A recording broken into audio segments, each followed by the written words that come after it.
TV ప్రేక్షకులకు నమస్కారం. మార్గశిర మాసం, అందులోనూ ధనుర్మాసం కూడా. అయితే ఒకేసారి 2 మాసాలు ఎందుకు అని మనం అనుకోవచ్చు. చాంద్రమానం ప్రకారం అయితే మార్గశిర మాసం, ఇక సూర్యుడు ధనుర్రాశిలోకి ప్రవేశించాడు కాబట్టి ధనుర్మాసం సౌరమానం ప్రకారం.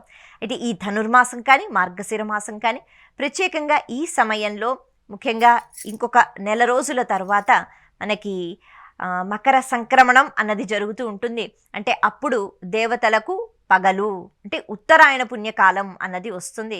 అందుకని ఆ పగలు అనేటప్పటికీ పగలకు కొద్దిగా ముందు, అంటే ఇప్పుడు రోజులు ఏవైతే ఉన్నాయో ఇవి బ్రాహ్మీ ముహూర్తంతో సమానం దేవతలకు. ఎందుకంటే పగలు కన్నా కొంచెం ముందు ఉన్నది బ్రాహ్మీ ముహూర్తం. అందుకే ఈ సమయంలో ఉపాసన అన్నది విశేషమైన శక్తిని అందిస్తుంది, దేవతలకి కాదు మనకి. అందుకనే దేవతలు ఇప్పుడు నిద్రలేస్తారు, వాళ్ళకి బ్రాహ్మీ ముహూర్తం కాబట్టి ఈ సమయంలో విశేషంగా ఉపాసన చేయటము అన్నది అలవాటు చేశారు మన ఋషులు, మునులు, పెద్దవాళ్ళు. ఈ క్రమంలో ఎక్కువగా వైష్ణవ ఆలయాలలో ఈ వైభవం కనిపిస్తూ ఉంటుంది. శ్రీ మహావిష్ణువుని మనస్ఫూర్తిగా మనము వివిధ రూపాలలో పూజించుకుందాం. అయితే ఈరోజు మనం ఒక మహాభక్తుని గురించి మాట్లాడుకుందాం. కారణం ఏమిటి అంటే, భగవంతుణ్ణి చేరుకోవాలి అంటే మార్గాలు బోల్డన్ని ఉంటాయి, కానీ ఉన్నతమైన మార్గము అన్నది ప్రేమతో కూడుకున్న భక్తి అయి ఉండాలి. ఎన్ని పదార్థాలు భగవంతుడి దగ్గర పెట్టినా అవన్నీ ప్రకృతిలో ఉన్న పదార్థాలు భగవంతుడివే కదా. మనంగా ఏమైనా ఇవ్వాలి అంటే అది మన మనస్సులోంచి వచ్చిన ప్రేమ, ఆ ప్రేమతో కూడుకున్న భక్తి. అందుకని అటువంటి ప్రేమని సమర్పించి ముక్తిని, మోక్షాన్ని పొందిన మహానుభావులు చాలామంది ఉన్నారు. ఈరోజు మనం చోఖా మేళా అనే ఒక మహాభక్తుడి గురించి మాట్లాడుకుందాం. శ్రీ మహావిష్ణువుకి ఎందుకు అతను అంత ఇష్టం, శ్రీ మహావిష్ణువు యొక్క అనుగ్రహాన్ని ఏ రకంగా పొందారు. చోఖా మేళా అనేటప్పటికీ అతను మనకి పండరీపురంలో పాండురంగ స్వామి ఆ ఆలయంలో ఆయన కథలు అన్నవి వినిపిస్తూ ఉంటాయి. ఇంకా చెప్పాలి అంటే అతని సమాధి కూడా ఆ ఆలయం దగ్గర మనకి కనిపిస్తుంది. నేటికి చాలామంది భక్తులు ఆ సమాధిని వీక్షిస్తారు. అంత చక్కని అనుగ్రహాన్ని ఆయన పొందారు. అంటే ఆయన ఆలయాన్ని విడిచిపెట్టి వెళ్లకుండా అక్కడే ఉన్నారు, శరీరం విడిచిపెట్టేసిన. చోఖా మేళా ఆయనకి ఆలయ ప్రవేశం లేదు. అప్పట్లో కొంతమందిని ఆలయం లోపలికి రానిచ్చేవారు కాదు కదా, అలాంటి స్థితిలో ఉండేవారనమాట. కాబట్టి ఆయనకి ఆలయ ప్రవేశం లేదు కాబట్టి పాపం బయట నుంచే లోపలికి వెళ్లకుండా ఆయన భగవంతుణ్ణి అలాగ స్మరించుకుంటూ ఉండేవారు.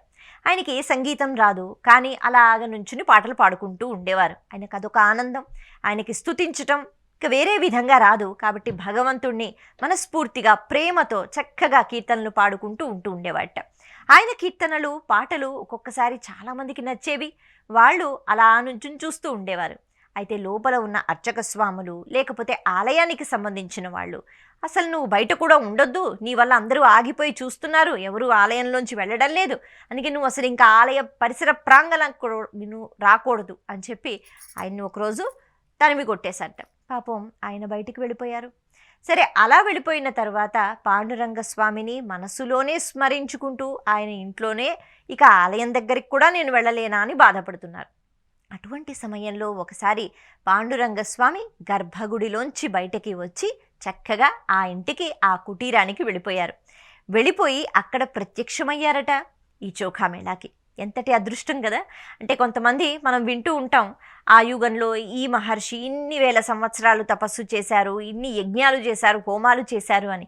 కానీ వాళ్ళకి కూడా అంత తొందరగా, అంత చక్కగా అనుగ్రహం అన్నది లభిస్తుందా? చోఖా మేళా యొక్క భక్తి, భగవంతుణ్ణి చూడగలనా లేదా పక్కన పెడితే నేను నా భక్తిని ప్రదర్శింప చేసుకుంటానని నిరంతరం ఆయన ఆలయం బయట నుంచే భగవంతుణ్ణి పిలుస్తూ ప్రేమతో కీర్తించటం, ఇది భగవంతుడి దాకా చేరదా? చేరుతుంది.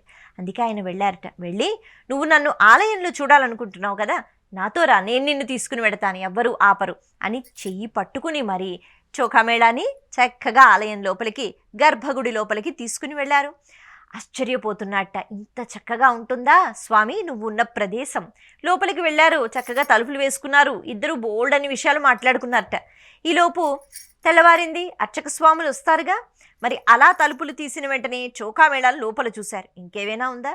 అసలే ఆ వ్యక్తికి ఆలయ ప్రవేశం లేదు, అందులోనూ గర్భగుడి లోపలికి కేవలం అర్చక స్వాముల వారికే పట్టిన అదృష్టం. ఆయన అక్కడ కూర్చుని ఉంటే, ఇలా ఎలా వచ్చావు, తలుపులు వేసి ఉంచాం కదా అంటే ఏదో ఒక దొంగ బుద్ధి నీకు ఉంది, ఎలా వచ్చావు అని చెప్పి విపరీతంగా నిందిస్తున్నారట, కొట్టబోయారట. ఆయన అన్నాడు, స్వామివారే మా ఇంటికి వచ్చి నన్ను తీసుకుని వచ్చారు, నేను రాలేదు, నేను అసలు ఎప్పుడైనా ఆ సాహసం చేశానా అని చెప్తే ఎవరైనా ఎందుకు నమ్ముతారు? అందుకని వాళ్ళు నమ్మలేదు. ఏంటి అంటే విగ్రహంలోంచి స్వామివారు వచ్చారా, నిన్ను తీసుకుని వచ్చారా అంటే ఇంకా నువ్వు ఏం చేయబోతున్నావు, అసలు ఎలా వచ్చావు లోపలికని అతను ఏది చెప్తున్నా వినకుండా బాగా తిట్టి 4 దెబ్బలు వేసి పంపించేశారట.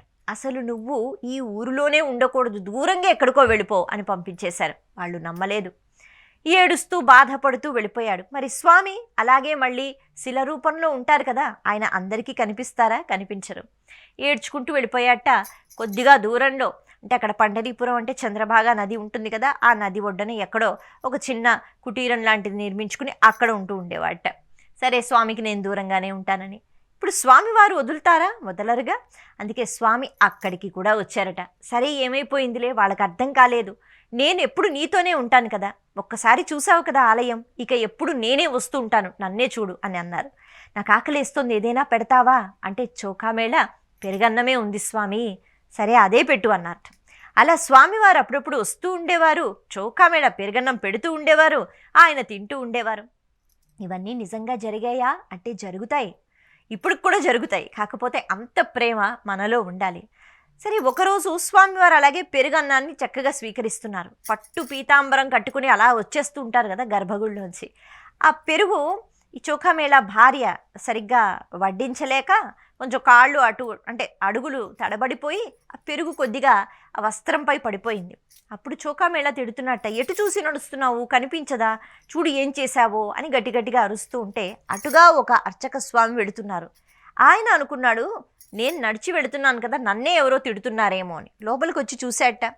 లోపలికి వచ్చి చూసేటప్పటికి పాండురంగస్వామి కనిపిస్తారా అందరికీ? కనిపించరు. కనిపించట్లేదు.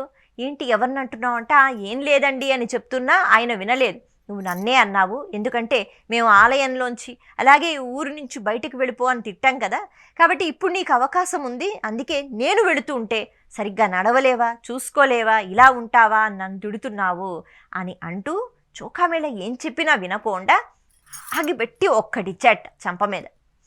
అది ఆయన ప్రవర్తన. అంటే భగవంతుడి దగ్గర నిరంతరం ఉండడం, పూజలు చేయడం ముఖ్యం కాదు కదా, ప్రవర్తన అన్నది నేర్చుకోవాలి ఎవరు ఏ స్థాయిలో ఉన్నా.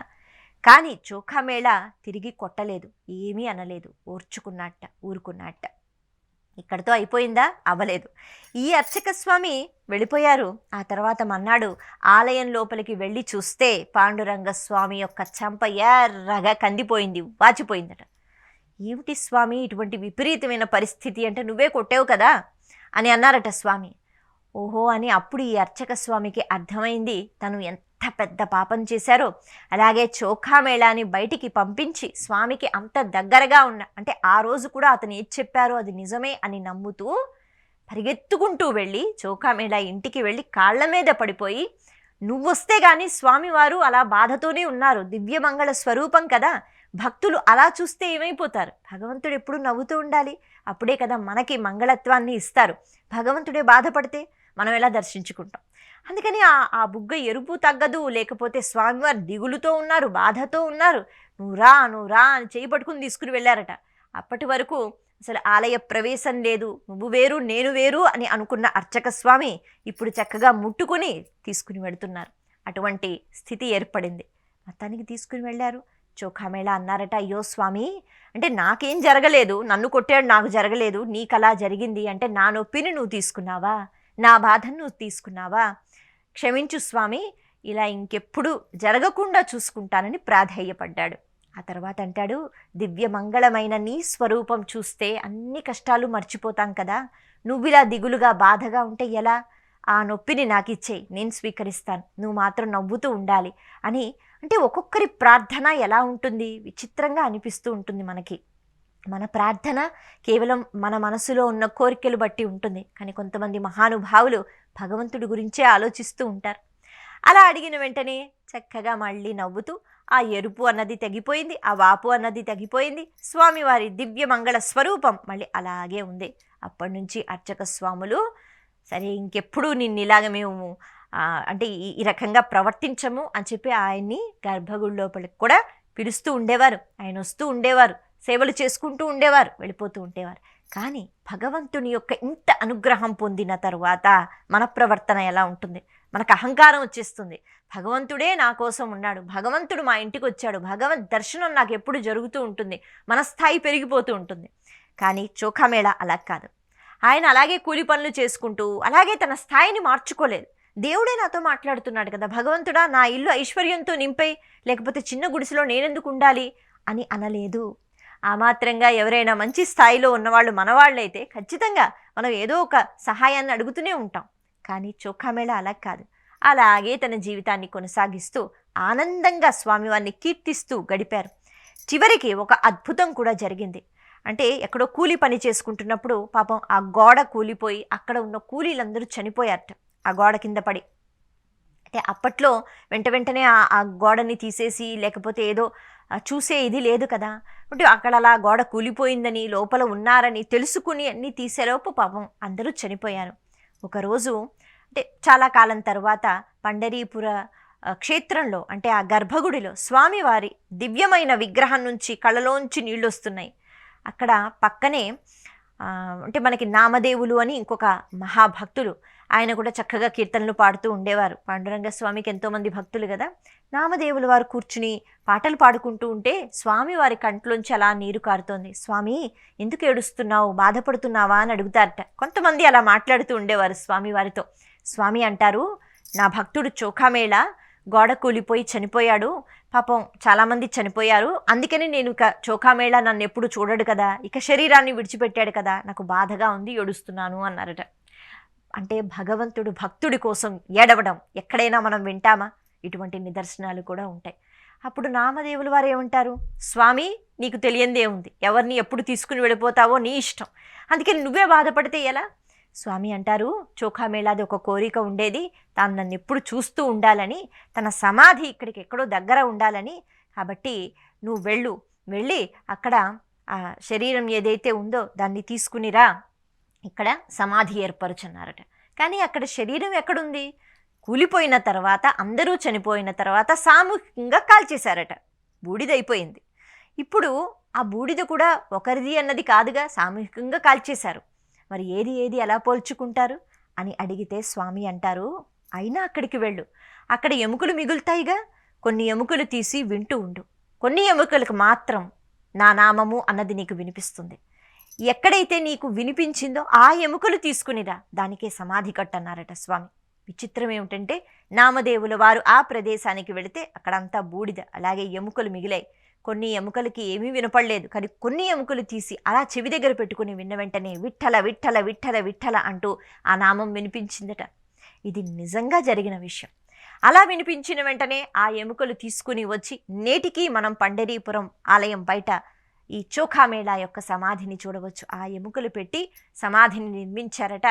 నామదేవుల వారు అక్కడ ఉన్న వాళ్ళకి పెట్టి భక్తులు అంత ప్రేమ చూపించినప్పుడు భగవంతుడు మనం ఉన్నా వెళ్ళిపోయిన తర్వాత కూడా మనల్ని చాలా ప్రేమగా చూసుకుంటారు. ఇదే విష్ణుతత్వం. అటువంటి భాగవతుల కథలు తెలుసుకుంటున్నప్పుడు భక్తికి ప్రధానమేమిటి? ప్రేమ, అంతేగాని మనసులో ఉన్న కోర్కెలు కాదు అన్న విషయం ఈ చోఖామేళా కథ మనకి నిరూపణ చేస్తుంది. నమస్తే.